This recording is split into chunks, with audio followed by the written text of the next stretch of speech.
অন্তর্বর্তী সরকারের বহু রেখে যাওয়া জঞ্জাল এখন পরিষ্কার করতে হচ্ছে বিএনপিকে, এবং শুধু জঞ্জাল যে পরিষ্কার করতে হচ্ছে তাই না, অনেক গিট্টু, অনেক ধরনের জটিলতা, এগুলি নিয়ে বিব্রতকর পরিস্থিতি তৈরি হচ্ছে। আপনার কি মনে হয় যে এটা কি আসলে কত দ্রুত এটা করা সম্ভব, এবং বিএনপির আসলে কি করা উচিত? বিএনপি চোখ বন্ধ করে ওর যত অপকর্ম আছে সেগুলোকে মুছে দেওয়া দরকার। যে এবং অধ্যাদেশ যেরকম ফেলে দেবে কতগুলো যেগুলো অপ্রয়োজনীয়, যেমন গণভোট অধ্যাদেশ, সেটাও তো একটা অপ্রয়োজনীয় এখন প্রমাণিত। ভোট করাইছেন, আপনার ইচ্ছে ছিল, আপনি ক্ষমতা ছাড়তেছেন না, আপনার খায়েশ আছে গণভোট করবেন, তাই আমি হাঁ করছি, তখন যান, এখন ভোট হয়ে গেছে এবং ভোটে তো অটোমেটিক কিছু লোক পাইছে, নতুবা তো এটা কুত্তাও ভোট দিতে যাইতো না, এমন পরিবেশ তৈরি হইতো যে মানে যারা সমর্থক ছিল তারা 2-4 জন যাইতো, সাধারণ মানুষ যাইতো না, কুত্তা যেত না, বলতো আমি যে সাধারণ মানুষের যে পার্টিসিপেশন সেটা হতো না। তো সেই অবস্থাতে যে একটা ইলেকশন হয়েছে সেটাতে আপনি কিছু ভোট পেয়েছেন দেখাচ্ছেন, কিন্তু এটা অগণতান্ত্রিক ছিল এবং অবৈধ ছিল, সেটা আমরা এই ইলেকশনের বহু আগে থেকে বলে আসছি, প্রতিদিন বলছি, যেখানে গিয়েছি সেখানেই বলছি। আমাদের কথা তো শোনেন না, আপনি করেছেন, ওনারা সম্মিলিতভাবে করেছে, এখন বাদ দিচ্ছে, এখন অনেকগুলো অর্ডিন্যান্স বাদ দিচ্ছে যেগুলো অপ্রয়োজনীয়, এবং যেগুলো অনেকগুলো আছে তাদের খেয়াল খুশি মতো করছে, মানে তাদের প্রয়োজন অনুযায়ী তারা করে নিয়ে গেছে। ইউনুস একটা করছে যে মনে করেন কতগুলো আইন করছে, নোবেল বিজয়ীর কর মকুব করতে হবে, তার মনের মধ্যে রয়ে গেছে আমার নোবেল যখন পাইছিলাম তখন এটা কর নিছিল না, এটা এখন বাদ দিতে হবে, বাংলাদেশে হাজার হাজার লোক নোবেল পাবে, মানে যা ইচ্ছা তা করে গেছে। তো এইগুলো, এই ঝঞ্ঝালগুলো ছাড়তে হবে, সব ছাড়াতে হবে, এবং সবচেয়ে বেশি যেটা জরুরি সেটা হচ্ছে নির্বিচারে যে মানুষকে আপনি জেলে নিয়ে গেছেন, নির্বিচারে একটা রাজনৈতিক দলের বিশ্বাসের জন্য। আওয়ামী লীগ তো নিষিদ্ধ কোনো দল ছিল না, আওয়ামী লীগ একটা দল ছিল, তারা যার যে দলের সঙ্গে যারা অপকর্মে জড়িত ছিল আপনি তাদেরকে সাজা দেন, আপনি দেখা গেল সবগুলারে বিদেশে পাচার করে দিয়েছেন, চলে গেছে আপনার খায়ের সব লোকজন, এই নিরীহ পোলাপান কতগুলোকে আপনি জেলে ভরিয়ে রেখেছেন। আমি জেলে তো ঘুরে এসেছি, আমি দেখেছি সমস্ত লোক নিরীহ লোক, এবং এগুলো মুক্তি পাচ্ছে না, একটার পর একটা মামলা দিচ্ছে, একটার পর মামলা আসছে, এই সরকারও দিচ্ছে, মানে কি এই সরকারের ওই প্রক্রিয়া চলতেছে। আমি সেটাই বলছিলাম, 111 যেমন শেখ হাসিনার এক্সটেনশন, 111-এর এক্সটেনশন যেমন শেখ হাসিনা ছিল, এই সরকারের ওরও যাতে ইউনুসের এক্সটেনশন না হয় সেটার দিকে সবচেয়ে আগে খেয়াল করতে হবে। আর যদি এক্সটেনশন হয় তাহলে বিরাট একটা বিপর্যয়ের মধ্যে পড়বে, এবং ইউনুসের এই ঝঞ্ঝাল তারা কেন নেবে? আপনি যেটা বলছিলেন, আমিও যেটা বলছি, আমরা সবাই যেটা বলছিলাম, যে ইউনুস যদি নির্বিচারে যদি কোনো লোককে জেলে দিয়ে থাকে, এবং সেটা তাহলে এই জেল কেন হচ্ছে বারবার, কেন পিডাব্লিউ আসতেছে বারবার, কেন মানে নাম নাই আমার, তারপরে আমাকে অজ্ঞাতনামা ব্যক্তি হিসেবে মামলা দিচ্ছে, এগুলোর ব্যাপারে ইমিডিয়েটলি অ্যাকশন নিতে হবে তাদের, নতুবা একটা জাতীয় ঐক্য তৈরি হবে না। আমাদের যে বিভক্তিটা ইউনুস যেটা খণ্ড খণ্ড করে দিয়ে গেছে, আমাদের মধ্যে পরস্পরের যে হিংসা তৈরি করে দিয়েছে, এবং এগুলো যদি না যায় সরকার কিছুই করতে পারবে না। সরকারের তো একটা এমন একটা পরিবেশ করতে হবে যে একটা ইনক্লুসিভ সোসাইটি থাকে, একটা ইনক্লুসিভ রাজনৈতিক দল। আপনি ইলেকশন করেন নাই, সেই ইনক্লুসিভিটিতে তো আর আওয়ামী লীগকে তারা কাছে পাবে না, আর আওয়ামী লীগ তো তাদের উপর অনেক অত্যাচার করেছে, এখন করবে, সেটা তো নাই, মানে গ্যারান্টি নাই যে এখন করবে।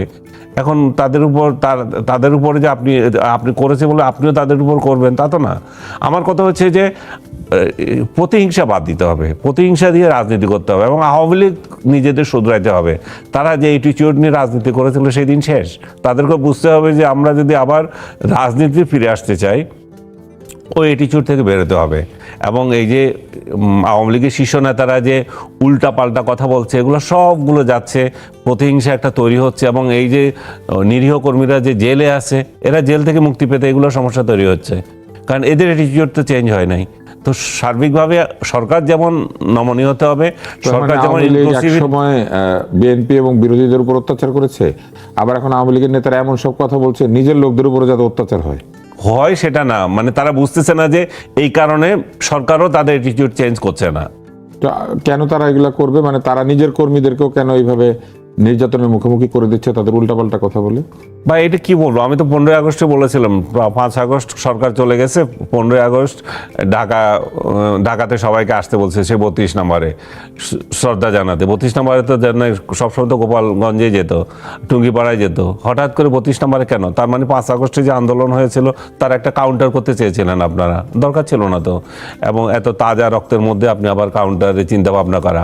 অবশ্যই আপনি রাজনীতি করবেন, আপনার বিশ্বাসকে আপনি পালন করবেন, কিন্তু এটা সময় অনুযায়ী করতে হবে। সময় কখন সেটার চিন্তা হচ্ছে না। আওয়ামী লীগের নেতৃত্বের মধ্যে মনে হয় যে নেতৃত্ব ব্যর্থ, কমপ্লিট ব্যর্থ বলেই তো তারা ক্ষমতা থেকে ছাড়তে হয়েছে। এবং তাদের যদি আসতে হয় তরুণ নেতৃত্বকে চিন্তা করতে হবে। তাদের ইভেন তারেক জিয়ার কাছ থেকে তো শিখতে পারে তারা, যে নতুন নেতৃত্বকে কিভাবে সামনে নিয়ে আসবে এবং নিজের দল করা সলিড লোকদেরকে কিভাবে সামনে আনবে, এগুলো তাদের শেখা হচ্ছে। তারা যে পুরনো বুড়াবুড়িদের নিয়ে এখনো বেঁচে আছে, ওই রাজনীতি আর চলবে না তো। আমরা যদিও লোকজনকে বুড়াবুড়ি বলছি, আমরা কিন্তু কম বুড়া হই নাই। না, রাজনীতি বুড়া, আমরা তো রাজনীতির খাইশ নাই, আমরা তো রাজনীতি যাচ্ছি না। কিন্তু একটা দলের নেতৃত্ব দিতে হলে আসলে মানসিকভাবে বৃদ্ধ হয়ে যাওয়া ব্যক্তি যারা কিনা নতুন রাজনীতি, নতুন বিষয় বুঝতে পারেন না, হয়তো তাদেরকে আমরা রাজনীতি থেকে অবসর নিতে বলতে পারি। এটা তো জনসেবা, আপনার নিজেরই সেবা করতে 3 জন লাগে, আপনি আমার জনসেবা কিভাবে করবেন? আমি সেটা বলতেছি, বুড়াবুড়ি ওই অর্থে বলতেছি। তাদের সবাইকে তো রাজনীতিতে এখন সক্রিয় হওয়ার সুযোগ নাই আর, এবং এই যে পারিবারিক তান্ত্রিক রাজনীতিরও সুযোগ নাই। এগুলো মাথা থেকে ফেলে নতুন করে তাদেরকে রাজনীতিতে আসতে হবে এবং এই লাগামহীন কথাবার্তা বন্ধ করতে হবে। আমরা আসিফ কামাল আপনার কাছে আসি। এই মুহূর্তে আরেকটি সংকট চলছে বাংলাদেশে, সেটি হচ্ছে টিকার সংকট এবং তেলের সংকট। টিকাজনিত সংকটটার কারণে অসংখ্য শিশু হামে আক্রান্ত হচ্ছেন এবং মৃত্যুবরণ করছেন, এবং এর জন্য এই সরকারের আসলে দায়িত্ব না। কেননা টিকা দেয়া হয় 9 মাস এবং 15 মাস বয়সে হামের টিকা, এবং এই সঙ্গে আরও টিকা দেওয়া হয়, মামস এবং রুবেলার টিকাও দেওয়া হয়। কিন্তু কোনো কারণে এই টিকা বিপর্যস্ত হয়েছে, এবং সেই বিপর্যস্ততার কারণে এখন শিশুরা আক্রান্ত হচ্ছেন। যদিও এই অন্তর্বর্তী সরকারের যারা ধামাধরা ছিলেন তারা ফেসবুকে পোস্ট দিচ্ছেন যে না, আমরা টিকা ঠিক মতো দিয়েছি, কিন্তু টিকা তো আসলে শুধু 1-2টা না, টিকা অনেকগুলি। যক্ষ্মার টিকারও অভাব দেখা দিয়েছিল, এবং ধারণা করা হচ্ছে যে এই টিকা না দেওয়ার কারণে ভবিষ্যতে যক্ষ্মার একটা প্রাদুর্ভাব দেখা দিবে, এবং বাংলাদেশ একটা স্বাস্থ্য ঝুঁকির মধ্যে পড়েছে। আপনি এই বিষয়টাকে কিভাবে দেখেন? দেখেন, টিকা একটা চলমান বিষয়। আমি দীর্ঘদিন সাংবাদিকতা করেছি, এবং আমি যখন আমার রিপোর্টিং লাইফ যখন ছিল তখন বেসিক্যালি আমি হেলথ বিটটাই করতাম। টিপিআইতে আমি নিয়মিত যাওয়া আসা করতাম। টিকা এটা একটা আপনার অনুষ্ঠানের নাম যেমন চলমান, এরকম একটা চলমান বিষয়। এটা হঠাৎ করে একবার আসে, মৌসুম আসে, তা না, কিন্তু এটা সবসময় একটা ওদের নিয়মিত একটা রিজার্ভ থাকে, একটা আপনার ওই একটা কোল্ড চেইনের মধ্যে তারা মেনটেন করে ওখানে রাখে, এবং এটা একটা মানে রেগুলার ব্যাপার। কিন্তু এখন এই চেইনটা মাঝখানে এক জায়গায় ভেঙে গেছে, কোনো একটা গভর্নমেন্ট এসে এটাকে গুরুত্ব দেয়নি। আমার ধারণা এই চেইনটা ভেঙেছে এই অন্তর্বর্তী সরকারের আমলে। এই সময় এমন একজন ভদ্রমহিলাকে আইনে ওখানে দায়িত্ব দেওয়া হয়েছিল, যেই মহিলা হেলথ সম্পর্কে কিছুই জানে না, ওনার নিজের হেলথ প্রবলেম ছিল, ওইটুকু ছাড়া বোঝার সেই পৃথিবীর অন্য কোনো ব্যাপারে তার কোনো ধারণা ছিল বলে আমার মনে হয় না। উনি জানেন না, একদমই জানেন না। আমার মনে আছে একজন ডাক্তার আমাকে বলেছিলেন নাকি, একজন সিনিয়র ডাক্তার, মানে উনি হেলথে নিয়মিত যাওয়া আসা করতেন। উনি নাকি একবার গিয়েছিলেন যে ওনাকে কোনো একটা কারণে ওই হেলথ যিনি অ্যাডভাইজার ছিলেন, তো ওনার কাছে উনি জিজ্ঞেস করেছিলেন যে আপনি আসলে কী? তিনি বলছিল আমি প্রফেসর, এবং আমি একটা মানে কনসালটেন্ট। এখন ফরিদা বেগম উনি মনে করেছেন এটা হলো ওই যে বিভিন্ন প্রজেক্টের কনসালটেন্ট থাকে না, উনি ওটাকে ওই কনসালটেন্ট মনে করছেন। মানে এতটাই এই বিষয়ে সে মূর্খ। উনি অন্য অনেক বিষয়ে অনেক জ্ঞানী হতে পারেন। উনি হয়তো ডক্টর ইউনূসের ব্যাপারে অনেক জ্ঞানী ছিলেন, নূরজাহান ওনার নাম, নূরজাহান। তো এই বেগম সাহেব উনি এটা কিছু বুঝতেন বলে মনে হয় না, তার উপরে দায়িত্ব দেওয়া ছিল। তো উনি হয়তো এগুলি বোঝেনই নাই, কখন টিকা আনতে হবে, কি পরিমাণ থাকলে পরে আনার জরুরি হয়ে যাবে, কি পরিমাণ থাকলে পরে বাফার স্টক মানে তা শেষ হওয়ার আগে আসবে, এইগুলি বুঝেন নাই উনি। না বোঝার কারণে এই ঝামেলাগুলো হয়েছে বলে আমার ধারণা। আমি এখন ডিটেল জানি না, আমার এটা বলা ঠিক হলো কিনা বলতে পারবো না, কিন্তু আমার মনে হয় এই ঝামেলাগুলো হয়েছিল এখানে, যে কারণে এটা হয়েছে। আর তেলের যে ব্যাপারটা, এই তেলের ব্যাপারটা হলো গিয়ে এটা একটা কৃত্রিম সংকট আমি মনে করি। এই সংকট কেটে যাবে, তেলের সংকটটা। কারণ কৃত্রিম সংকট আমি বলবো এই কারণে, এখন তো তেল সমান উদ্ধার হচ্ছে, প্রায় দেখতেছি 2 লাখ লিটার উদ্ধার হচ্ছে এক জায়গার থেকে, আর যে 2.5 লাখ লিটার উদ্ধার হচ্ছে, সমান উদ্ধার হচ্ছে, কিন্তু ড্রামকে ড্রাম সবাই মাঠে নেমে গেছে, উদ্ধার হচ্ছে। তার মানে এই তেলের সংকটটা ছিল আসলে কৃত্রিম। আমাদের সরকার যেটা বলেছে যে আমাদের তেল পর্যাপ্ত আছে, এই কথাটা আমি বিশ্বাস করি, তেল আছে, কিন্তু বিষয়টা হলো তেল কত দিনের জন্য আছে, কয় মাসের জন্য আছে, কতদিন চলবে, আর এই বিষয়টা সরকার একটু ক্লিয়ার করা হচ্ছে। আমি মনে করি তেলের ব্যাপারটা সরকার উচিত হবে জনগণের সঙ্গে ট্রান্সপারেন্ট হয়ে যাওয়া, যে আমার তেলের বর্তমানে এই মজুদ, আমাদের প্রতিদিন এই পরিমাণ ব্যয় হয়, এবং এই ব্যয় এইভাবে হতে থাকলে যদি ফার্দার আমাদের এইগুলি পাইপলাইনে আছে, কতদিন পরে লাগবে, এবং এইভাবে চললে আমরা কতদিন চলতে পারবো, এই পুরো বিষয়টা ওনাদের ক্লিয়ার করা উচিত। এবং সেই সঙ্গে এটাও ক্লিয়ার করা উচিত যে এই তেল কিনতে যে তাদের কোনো ঘাটতি হচ্ছে কিনা, কোনো সাবসিডি দিতে হচ্ছে কিনা, দিতে হচ্ছে সেটা কত, বিশ্ববাজারের দাম কত বেড়েছে, এখন সেই বিশ্ববাজার অনুযায়ী প্রয়োজনে আমি মনে করি দাম পুনর্নির্ধারণ করা উচিত, একটা সময়সীমা বেঁধে দিয়ে, যেমন 1 মাস পরে আমরা আবার নতুন করে মূল্যায়ন করব, অথবা 15 দিন পরে নতুন। সারা দুনিয়াতে তেলের দাম কিভাবে নির্ধারিত হয়, ওরা কিন্তু দৈনিক সকালবেলা তেলের দাম নির্ধারণ করে। এমনকি আমাদের পার্শ্ববর্তী দেশ ইন্ডিয়াতেও প্রতিদিন আপনি পেট্রোল পাম্পে গেলে দেখবেন আজকের দাম কত, তারা লিখে রাখতেছে। তারা সিঙ্গাপুরের সঙ্গে সমন্বয় করে দিনেরটা দিন নির্ধারণ করে। আর আমাদের এখানে সমস্যাটা হলো একবার দাম বাড়লে আর কমে না। এই যে দাম বাড়লে কমে না, এই জন্যই কিন্তু মানুষের মধ্যে, এই অসাধু ব্যবসায়ীর মধ্যে এক ধরনের স্টক করার মানসিকতা কাজ করে। যদি দিনেরটা দিন নির্ধারিত হইতো, তাহলে আজকে দাম বাড়তো, আগামীকাল কমতো। এরকম করলে আমি মনে করি এই সমস্যাটার একটা সমাধান হতে পারে। ধন্যবাদ। এই মুহূর্তে আমি একটা ওয়েবসাইটের মধ্যে আছি, সেটা হচ্ছে ইপিআই এর যে ইমিউনাইজেশন ওয়েবসাইট, সেইখানে এবং আমি সার্চ দিয়েছি। সেই সার্চের মধ্যে দেখা যাচ্ছে যে বাই ইয়ার তারা একটা ভ্যাকসিনেশন কাভারেজ দিয়ে রেখেছেন, সরকারি ভ্যাকসিনেশন কাভারেজ, এবং সেখানে 2025 সালে পুরো ডেটা আপডেট করা হয় নাই বলা হয়েছে, কিন্তু এখানে দেখা যাচ্ছে যে বিসিজি কাভারেজ, পেন্টা 1, পেন্টা 3 এবং MR1 এবং MR2 যে ক্রুড কাভারেজ, সেটা দেখানো হচ্ছে সব মিলিয়ে 59.6%। যদিও ইউনূস সরকারের যারা ধামাধরা তারা বলছেন যে না, এটা 93%, অমুক তমুক বিদেশিরা বলেছেন। কিন্তু বিজনেস স্ট্যান্ডার্ড পত্রিকা সহ বিভিন্ন পত্রিকার রিপোর্ট রয়েছে গত বছরে, যেখানে বলা হয়েছে যে টিকা সংকট রয়েছে, যক্ষ্মার টিকা পাওয়া যাচ্ছে না, সরকার টিকা সংগ্রহে দেরি করেছেন এবং সময় অনুযায়ী টিকা দেওয়া হয় নাই, এবং টিকার শিডিউল মিস করা হয়েছে। ফেসবুকে এসে তর্ক লাগিয়ে দিয়েছেন বিগত সরকারের যিনি প্রেস সচিব তিনি, এবং তিনি এখন স্বাস্থ্য বিশেষজ্ঞ হিসেবে আবির্ভূত হয়েছেন, এবং তিনি এগুলো বলছেন। আর উপায় না দেখে, আসলে যেহেতু শিশু মৃত্যু হচ্ছে, উপায় না দেখে আসলে আমি নাম মেনশন করে আপনার কাছে এই প্রশ্নটা করেছি। আপনার কি মনে হয়, মানুষ মৃত্যুবরণ করছে কিন্তু এখনো এই পতিত সরকার তার কৃতিত্ব জাহির করার জন্য চেষ্টা করছেন? তারা যে কি করেছেন এবং করেন নাই সেটা তো লিপিবদ্ধ অবস্থায় আছে, এবং টিকা ঠিক সময় যে সংগৃহীত হয় নাই, টিকা সংগ্রহের সময় যে এক ধরনের দেরি হয়েছে, এবং টিকা সময় মতো আসে নাই, এবং কোনো কোনো ক্ষেত্রে তারা 5th সেক্টর প্ল্যান বলে, HPNSP বলে একটা প্রজেক্ট আছে, সেটাকে তারা স্থগিত করে দিয়েছিলেন। সেগুলি নিয়ে তারা কোনো কথাই বলছেন না, উল্টো তারা নিজেদের কৃতিত্ব প্রমাণ করার জন্য চেষ্টা করছেন। পতিত রাজনৈতিক সরকার ছিল না, সেটা একটা অন্তর্বর্তী সরকার ছিল, যারা ওখানে এসে বসে পড়েছিল। তারা তাদের সাফল্যের কথা এত প্রচার করার চেষ্টা করেন কেন? তাদের তো সফলতা ব্যর্থতার একটাই জায়গা, সেটা হচ্ছে গণতান্ত্রিক উত্তরণ। কিন্তু তারা কেন এখন প্রমাণ করার চেষ্টা করছেন যে তারা দেশটা অনেক ভালো চালিয়েছিলেন?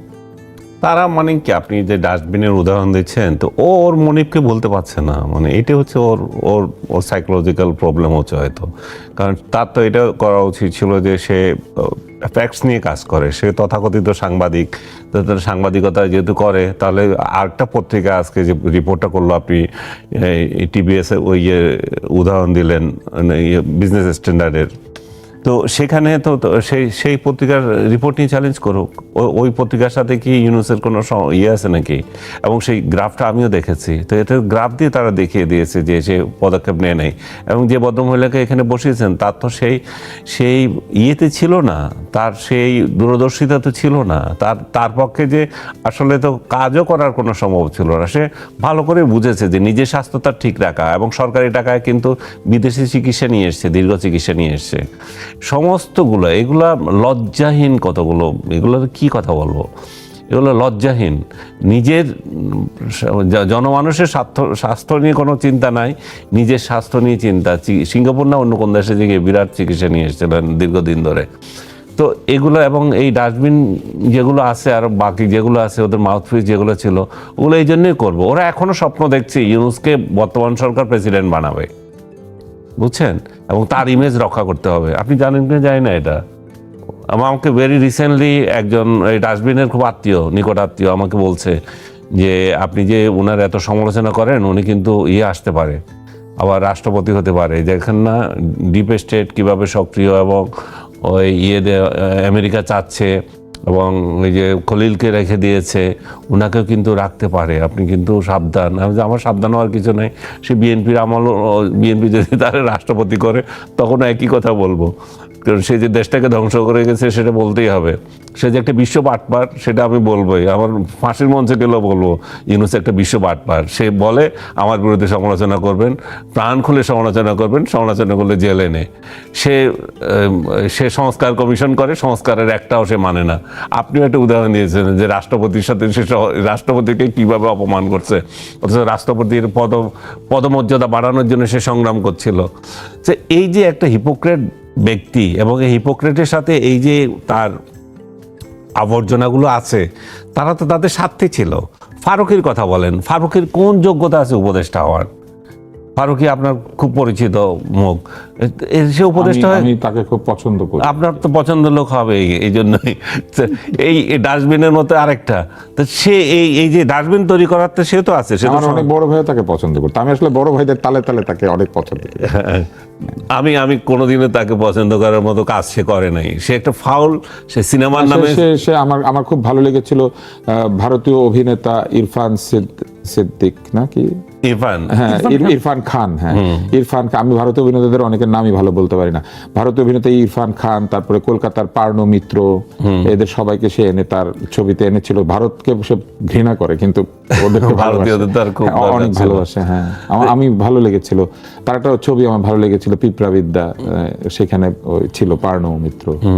না, আমি তার সিনেমাগুলো দেখছি, ওই যে ডাউনলোড করে করে দেখছি। এগুলো হলে গিয়ে দেখার মতো সিনেমা।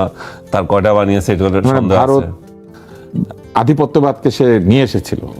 এসেছে। তো আমি বলছি যে এরকম আবর্জনাই পরিবেষ্টিত ছিল ইউনূস চারিদিকে। তার আগের কথাই বলতে হচ্ছে যে রাজনীতি নিয়ে তার বিন্দুমাত্র কোনো অভিজ্ঞতা ছিল না। এই আবর্জনাগুলো দেশটাকে ধ্বংস করে গেছে। এবং কত আমাদের এখানে কিন্তু একজন সিনেমার গানের এবং সিনেমার একজন বড় ভক্ত আছেন। ভাই সিনেমার ভক্ত আমিও, কিন্তু আমিও সিনেমা না, মানে অ্যাজ এ হোল সিনেমা। এবারে তো ঈদের সিনেমা দেখে আসছি। ছোট্ট একটা কথা জিজ্ঞেস করি, আপনার মনে আছে কি না ফারুকী সাহেবের একটা মুভি নিয়ে উনি অনেক আন্দোলন করছেন, দুঃখ করছেন, মানে বিষোদ্গার করেছেন। শনিবার বিকেল মুক্তি দেওয়া হচ্ছে না। আমি দেখতে চেয়েছি। হ্যাঁ, কেন মুক্তি দেওয়া হচ্ছে না? আমি নিজে ফেসবুকে এটা নিয়ে, সে নিজেই দিল না, নিজে থাকতে হতো। উনি তো ছিলেন 1.5 বছর, মুক্তি দিলেন না কেন? মুক্তির মন্দির ও সোপানো তলে কত ছবি হলো বলিদান। শনিবারের চিঠিও তাই, শনিবারের বিকেল, শনিবার বিকেল, শনিবার বিকেল। ওই শনিবার আসে না আর কি, ধরেন। বা আমি কিন্তু একটু খুব বিস্মিত হয়েছি যে সিনেমাটা উনি যখন আন্দোলন করেছেন, তার মানে কি উনি মনে করেছেন এই মুভিটা মুক্তি দেওয়া উচিত। তো এই 18 মাসে উনি ওই ঔচিত্য বোধ উনি কেন সময় পায় না? যে ভারতীয় আধিপত্যবাদ ঠেকাতে গিয়ে আসো সময়। শুনেন, এই আসিফ নজরুল, তারপরে এই ইউনূস আর এই ডাস্টবিন, এরা সম্মিলিতভাবে রাষ্ট্রটাকে ওদের মানে বাপের তালুক মনে করছিল, এবং সেইভাবে তারা চালিয়েছে, এবং সেই জন্যই আমাদের রাষ্ট্রের এত অধপতন হয়েছে। আসিফ নজরুল কত অসৎ একটা লোক, সে মানুষ জামিন পায়, জামিনের বিরুদ্ধে কথা বলে, অথচ সে মন্ত্রী। আপনি আমার সব পছন্দের লোকদেরকে নিয়ে এইসব বলেন কেন ভাই? সে আসিফ ভাইকে আমার অনেক পছন্দ, উনি আমারও খুব পছন্দের, এবং জুলাইতে আমার অনেক স্ট্যাটাস শেয়ার করেছেন। কিন্তু কথা হচ্ছে সত্য কথা তো বলতে হবে, সত্যটা তো সত্য, যেটা যেটা যেটা সত্য সেটা তো বলতে হবে। এবং একজন আইনমন্ত্রী হিসেবে তো উনি এটা করতে পারেন না, যে মানুষ কেন জামিন পাচ্ছে এটার বিরুদ্ধে কথা বলা। আমরা একটু সিনেমা ভক্তের কাছে যাই। এই যে ধরেন সিনেমার কারিগরি কাজ, সেটা করার জন্য ভারতে যাওয়া যায়। তারপরে ধরেন ভারত থেকে বিখ্যাত অভিনেতা অভিনেত্রীদেরকে নিয়ে আসা যায়, ভারতের চলচ্চিত্র উৎসবে যাওয়া যায়, কলকাতায় গিয়ে ভারতীয় যে সাংস্কৃতিক পরিমণ্ডল সেখানে মেলামেশা করা যায়। কিন্তু আবার পুরো ব্যাপারটা আধিপত্যবাদ হয়ে যায়। সেখানে আমি ভিসা পাই না 12 বছর, কি অপরাধে আমি জানি না। হ্যাঁ, এটা কেন হয় বলেন তো? এই সিনেমা কি আসলে জীবনটা একটা সিনেমার মতো বলে যারা সিনেমা করে?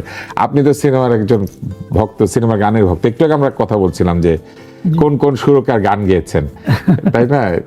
আপনার কি মনে না, হয় যে ঠিক আছে, আমি নিজেও এগুলো আসলে সব দিকেই আমার টুকটাক একটু খেয়াল থাকে, তো মুভি নিয়েও চিন্তা ভাবনা করি। না, মানে আমরা সংস্কৃতিকে আধিপত্যবাদে নিয়ে গেলাম, আবার আধিপত্যবাদের বিরুদ্ধাচারণ করলাম, আবার আমরা আধিপত্যবাদীদের কাছ থেকে অতীতে যে বিভিন্ন সুবিধা নিয়েছি সেটাও আবার আছে।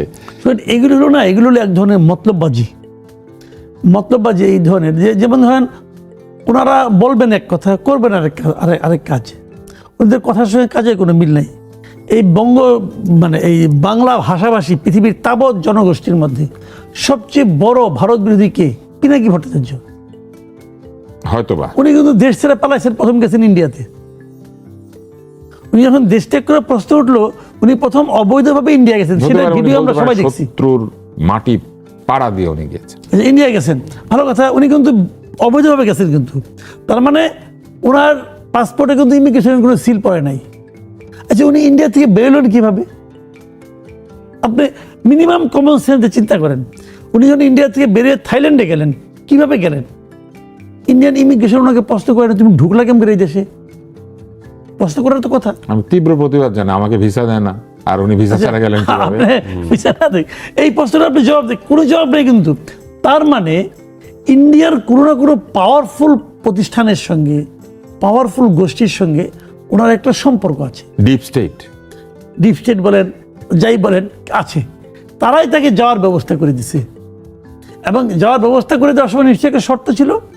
শর্তটা হলো, তুমি ওখানে যে আমার বিরোধিতার নামে আমার প্রয়োজনীয় কাজটা করবা। বাংলাদেশে এটা আওলা ঝামেলা, যারা ভিসা পায় না তাদেরকে গালি দিবা, আর তুমি ভিসা ছাড়াই যাতায়াত করবা। উনি একদম রিলিজিয়াসলি ওই কাজটাই করতেছে। ব্যাপারটা এরকম যে যারা ভিসা পায় না তাদেরকে গালি দিবা, আর যারা ভিসা তুমি ভিসা দাও, তোমাকে আমরা যাওয়ার ব্যবস্থা করে দেবো। না, পলাতক পিনাকি তো এখন এত কান্নাকাটি করছে, ইউনূস আমার কথা রাখলো না, আমি একটু দেশে আসতে চাইছিলাম, আমাকে দেশে আসতে দিল না। সে সারাদিন আমাদের বিরুদ্ধে গালাগালি করে এবং করে। আমি বলি যে তুই দেশে আয়। আবার আমার পছন্দের একজন মানুষ, আহারে, উনি আমার এক ডাক্তার বড় ভাই। আপনার ডাক্তার বড় ভাই আমার সাথে জিম করতো, আমার ভাইদেরকে নিয়ে, আপনারাও দুই ভাই। না, সে আমার সাথে জিম করতো এবং প্রোটিন খাইতো। প্রোটিন খাইয়ে স্বাস্থ্য বানাইছে। এখন কি যে অবস্থা হয়েছে তা আপনার বড় ভাইয়ের। এখন আবার সে ওই সোনাগাতে জিম করে, আমি কিভাবে করি সেটা নিয়ে প্রশ্ন করে। সে মানে আপনারা দুজন সোনার গায়ে জিম মহারথী এবং বহু টাকার মালিক। আমরা আরেকদিন একটা আলাপ করতে পারি আমাদের জীবনের স্মৃতি কথা। বিভিন্ন মানুষের সাথে আমাদের অনেক স্মৃতি আছে, একটা অনুষ্ঠান করা যায়। এত রাজনীতি, আমি আসবো অথবা আসবেন আরো একজন আমার সহযোগী উপস্থাপক, আমরা একই সাথে অনুষ্ঠানটা করি এবং আমাদের অনুষ্ঠানে আমরা আড্ডা দিয়ে কথা বলি, আমাদের নিজেদের বিষয় নিয়ে কথা বলি। আমাদের অনুষ্ঠান সাধারণ মানুষের অনুষ্ঠান, আমাদের অনুষ্ঠানকে সিরিয়াসলি নেওয়ার কিছু নাই। তবে এই অনুষ্ঠানে সিরিয়াস লোকেরা আসেন এবং সিরিয়াস চিন্তা ভাবনা হয়। আপনার আনন্দের সাথে অনুষ্ঠান দেখবেন, কেননা জীবনে শত দুঃখের মধ্যে আমরা হাসতে পারি।